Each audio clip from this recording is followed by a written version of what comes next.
January, the month of new beginnings, when we build vision boards and share those visions with our loved ones. Okay. Although they might not be as excited as we are because our dreams are, well, a little unconventional. January is also the time we write down ambitious goals, both short-term and long-term, as if our plans are going to play out just the way we expect because a brand new year feels full of possibility. So why does it already feel so behind? You see, January 1st wasn't just the start of a new year, it was my 31st birthday. While my 30s have been treating me well, I can't shake the feeling that I haven't been doing enough with the time I've been given. Year after year, the world feels like it's orbiting the sun faster than the last, and, well, I think it's outpacing me. But time doesn't wait for anyone. Oh God, am I watching my life pass me by? Angela, snap out of it. Your clock doesn't even tick. I'm pursuing my artist dreams in my 30s, and I often feel this pressure to make up for lost time, to constantly film the most cinematic videos, paint masterpieces, and let's be honest, to make enough money to catch up to this arbitrary version of the person I thought I'd be by now. But in this video, I want to challenge those anxieties, and not by locking in and hustling until I burn out like I usually do, but by pursuing my goals in a more practical, sustainable way. Hopefully, this video inspires you to be more gentle with yourself as you pursue your dreams no matter where you are in life. So, if you're ready, grab your art supplies and let's see where this journey takes us.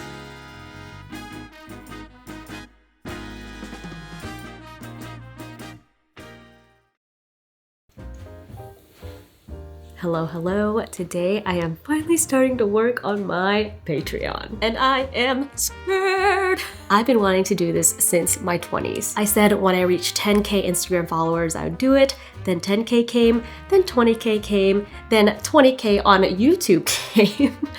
And I just kept on pushing it back, thinking that one day I would magically feel ready. And now I am 31. And I still do not feel ready. And that is because I've developed this irrational fear of starting anything new, especially relating to my career. If you don't know my lore, I will link a video where I go over 10 years of my failures. But here is a quick recap. I was an art kid who lived under the poverty line, and I believed in the American dream, that if I worked hard and went to a fancy school, I would be able to make a career out of my art. But that was not the case, so 1 year before graduating art school, I quit. Then I pivoted, became a nursing assistant for students with developmental conditions, loved it so much, so I did what I usually do. I quit. And I did this to complete my bachelor's in psych and my master's in nursing to become a psych nurse. Big yay. Then someone I loved with my whole entire being suddenly passed away. I went to work 3 days after, carried everybody else's trauma, and eventually fully combusted. So what did I do? You guessed it. I quit. I dove straight into my YouTube and art career just 2 weeks after. To nobody's surprise, my life was falling apart off and on camera. But my shop and channel were gaining traction. The kind of traction that gives you enough hope to keep going, but not enough to pay the bills. So my whole entire household moved into my in-laws' house to save some money. Then everything stopped for 4 months while I was renovating my art studio. Now I am back and my shop is still closed and I am starting a Patreon. Well, that's my life. Thank you so much for spending time with me. I hope you enjoyed it. I know I did. I am exhausted from starting over again and again. And every time I think I've got my footing, life yanks the rug and I am yeeted into another dimension. Somewhere along the way, I convinced myself that I never see things through. So why start anything new if it's going to end tragically like everything else in my life? If you relate to anything I'm saying, I have good news for the both of us. We can change this mindset. And if you're thinking, girl, why would I believe you? You are a hot mess. Okay, first of all, period. Read me to fill. But don't just take it from me, take it from research. While I illustrate my first Patreon postcard, I'm going to share with you data-backed tips that I have been using that have given me a real sense of agency to pursue my dreams. Because guess what? I am starting this Patreon even though I feel real spooked about it. So something is working and I hope it works for you too. Alright, let's face our fears together and make some art. I'm gonna start with what not to do. When the unhinged thoughts hit, my instinct is to suppress, and suppress. I thought I was putting a lid on the flame, but according to the paradoxical effects of thought suppression study, I was actually pouring water on a grease fire, which, if you didn't know, could quickly turn a spark into a fireball. Suppressing thoughts is paradoxical because, unlike the noise canceling on our headphones, the more we ignore, the louder those intrusive thoughts become. Instead, we can open our ears to our thoughts and approach them with compassion. This might sound like woo-woo advice, but research shows that self-compassion actually lowers cortisol, the stress hormone that triggers our fight or flight response. Unlike the outdoor cats I'm drawing, we don't need to fear predators in the wild, yet our bodies react as if we do because sometimes we are our own predators with our negative self-talk. In the Mindful Self-Compassion workbook I'm working through with my therapist, which I'll be referencing a lot in this video, experts advise talking to yourself as a friend. They define mindfulness as accepting your situation and self-compassion as addressing your actual needs. Using both helps me move from a place of frustration to one of growth. For example, as a primarily traditional artist, I struggled to find my style on Procreate, and I had to tell myself, you're still relatively new at this, give yourself some grace and time. Taking a class on Skillshare was my compassionate action to prove that with the right tools, I can grow. They have creative classes taught by pros like Liz Kohler-Brown, whose folk illustrations on your iPad class I've been watching while illustrating. She provides free resources like textures and brushes that help me bridge the gap between my traditional inspirations and Procreate. My all-time favorite brush that I'm using here is from Disha Sharma's Mastering Watercolors class, which I completed last year. I used the skills I learned from that class and her brush in almost all of my illustrations, including my coffee-themed sticker sheet that you guys sold out. I am an old soul at heart. I mean, look at me. I'm flipping through a thrifted quilting book from the 90s for inspiration, but my experiences make my art unique. It may look like I'm starting over again and again, but in reality, I'm carrying forward a growing body of knowledge that keeps shaping what comes next. I say I'm an old soul at heart, but maybe I'm an old soul in my joints too, because yo, I've never had any awareness of their existence until now. But thankfully, my brain is a lot more flexible than my body. On a serious note, if you want to prove to yourself that it's never too late to learn something new, the first 500 people to use my link or QR code on the screen will get a 1-month free trial of Skillshare. I hope that with some of the mindset shifts we will be discussing in this video, you will take on new endeavors with excitement rather than fear. Hi guys, I just wanted to say thank you so much for everybody's kindness and engagement lately. It is really because of you guys that I get really cool opportunities like a partnership with Skillshare. Also, if you want to be one of my first patrons and you want to receive a postcard of my cat illustration, go ahead and sign up on my website for my newsletter so you get notified when my Patreon goes live. If email isn't really your thing, you can follow me on Instagram, TikTok, or subscribe to my YouTube because y'all know I'ma be yapping about my Patreon when it comes out. However, I cannot always trust that the algorithm is going to give you my content, so make sure you turn on those notifications. Anyways, you might be wondering why I am in my room right now, and that is because my life is a mess. It is sprint week, which means my deadlines are looming.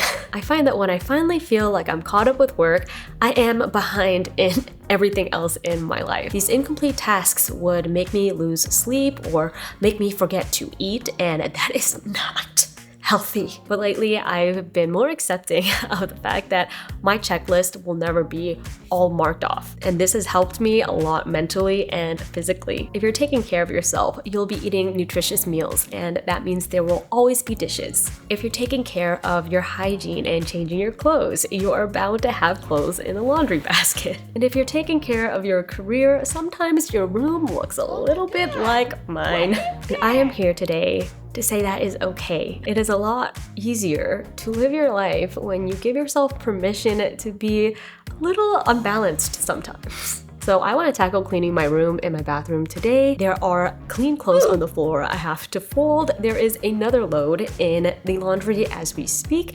And there is another full basket of dirty clothes in my bathroom.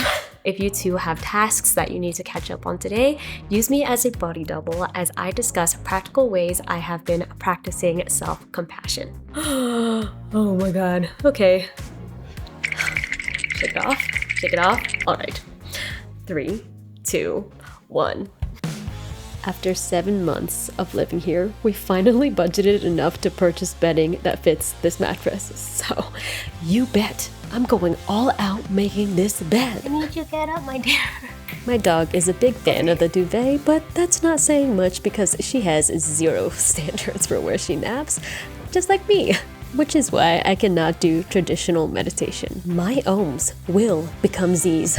Instead, while I do passive tasks like chores, I observe my mind and body in a third-person perspective, identify what's out of sorts, then rearrange them in a way that is logical. It doesn't always fit neatly like a puzzle, but it's how I make my crusty, dusty clutter somewhat manageable. After mindfulness comes my favorite weapon, which is self-compassion, but the road to get here was bumpy. I used to think it was an excuse to be weak, unrealistic, or lazy, but like with many things in life, I was wrong. True compassion is the good friend that offers both comfort and action. When I felt resistant to doing anything today, I did a check-in. Am I tired from lack of sleep, or am I overwhelmed by the task at hand? Bruh. The answer was both. I didn't shame myself. Instead, I validated what I had to do to meet my priorities. Then, I made an action plan. I started with the easiest big win, which was making my bed, and moved on to the heavy lifting. Don't get me wrong, it's still a lot of work. I'm tired.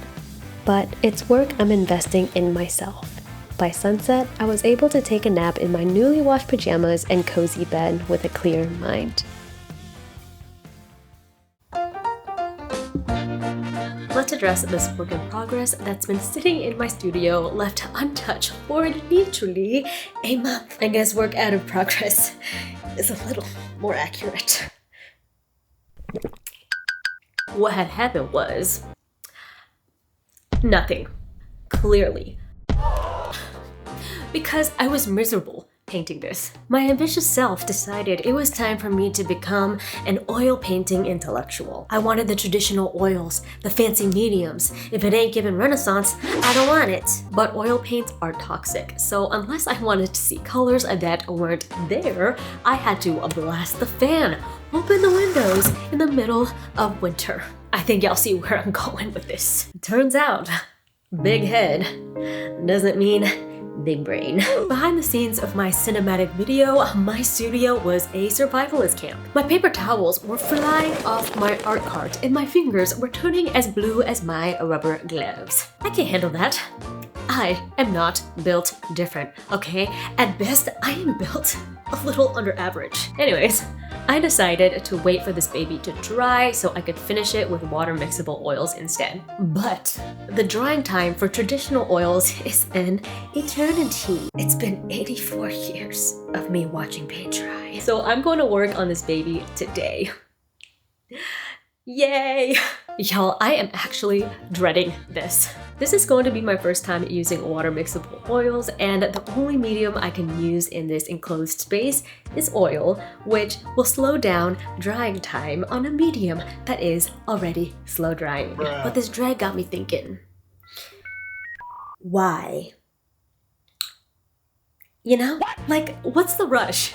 I love painting, especially when my bones are crack-a-lacking under my layers of clothes from shivering in the winter storm inside my studio. So I have a theory. I find that a lot of us artists feel this external pressure to pump out art online because algorithms reward us with exposure. And why do we need exposure? To make more money from our art.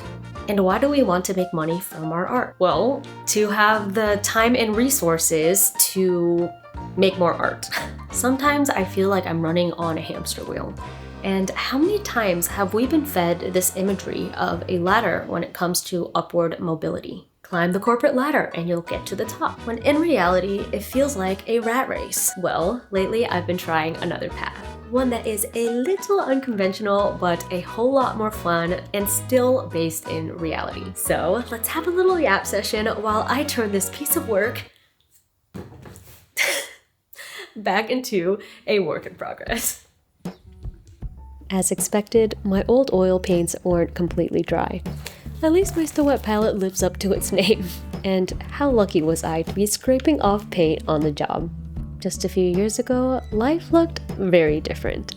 I just graduated my master's program and had a job lined up at a psych company. The CEO saw my passion for serving underrepresented populations, took me under her wing, and offered me the fastest promotion in the company's history. But as I kept climbing, I looked down, and instead of pride, I felt fear.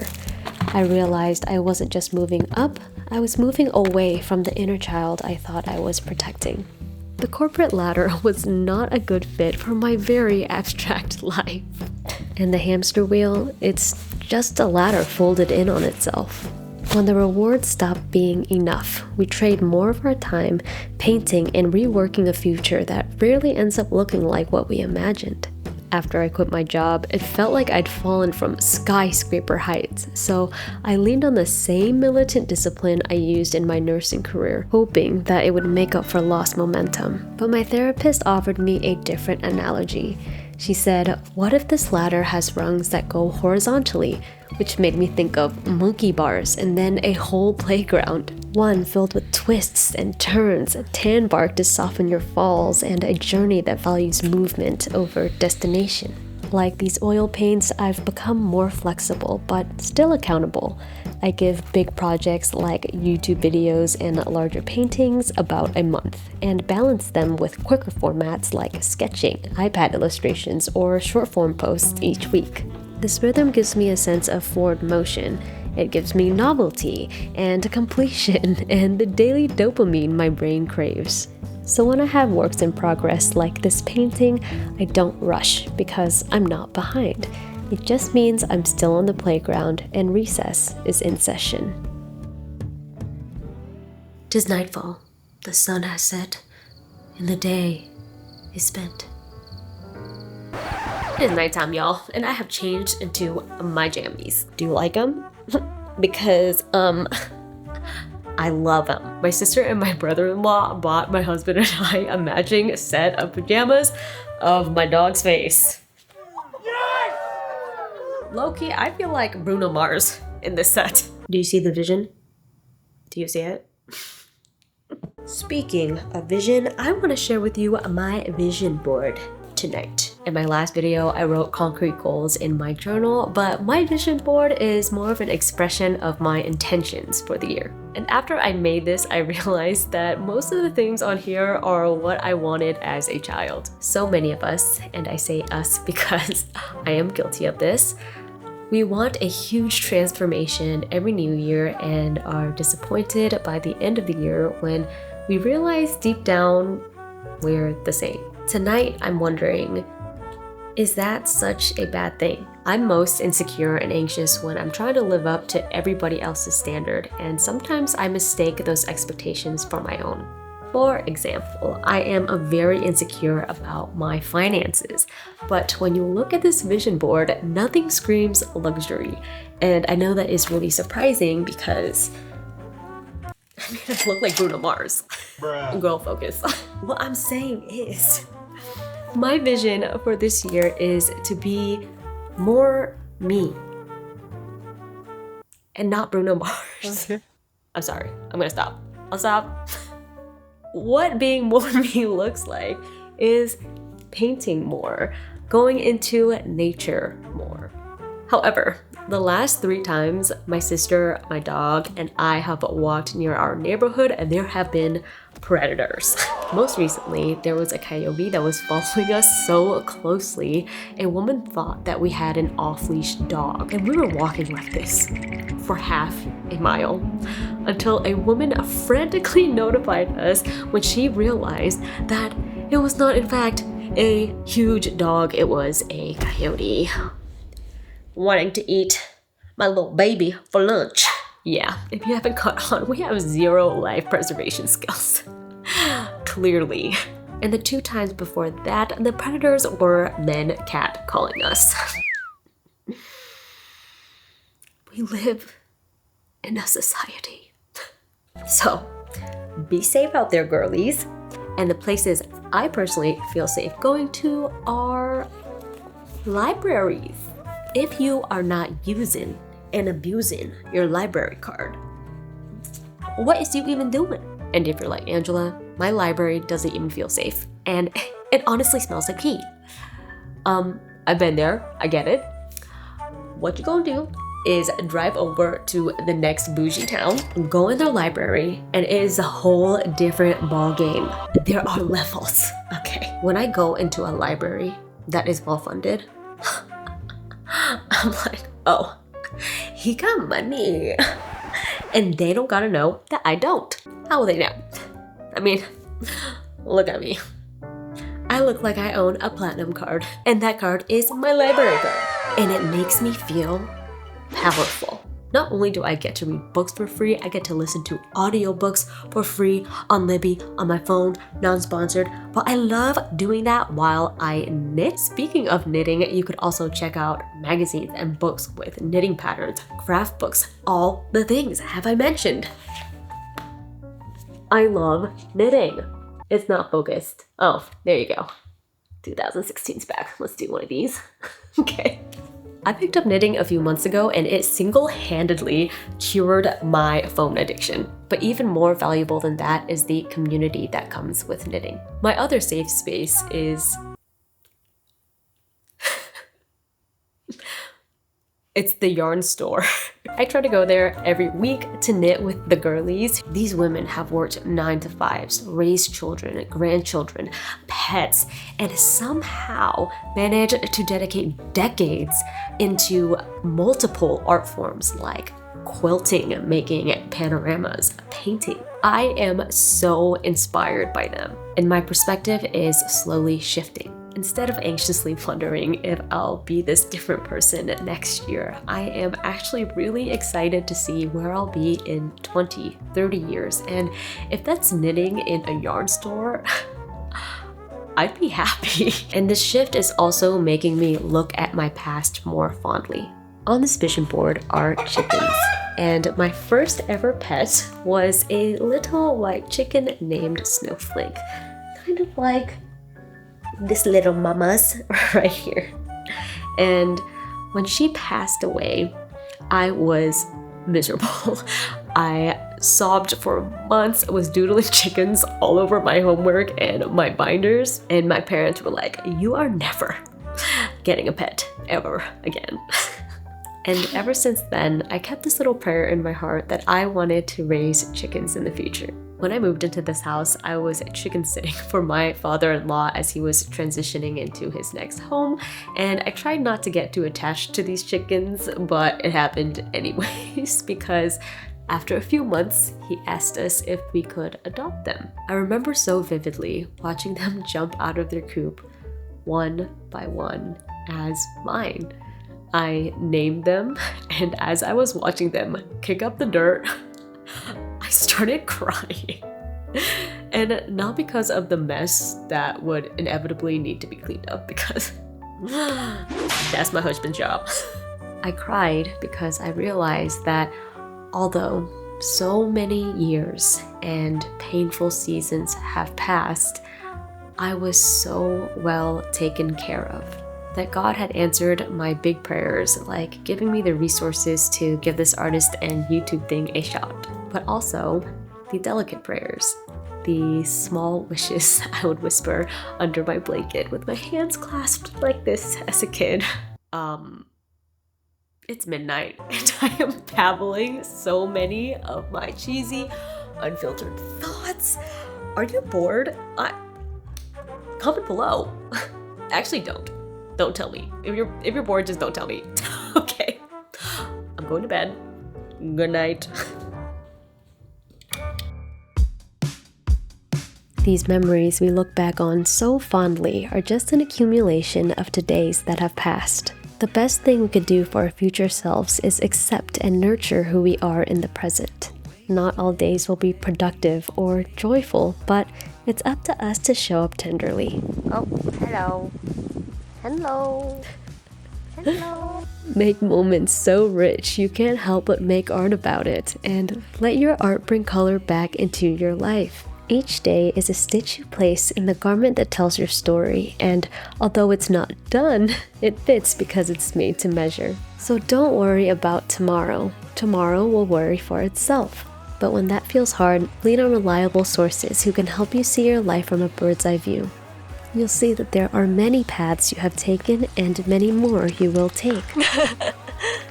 Today's route is up to you. Thank you so much for watching, and if you made it to the end, comment never too late, and I'll see you in the next one.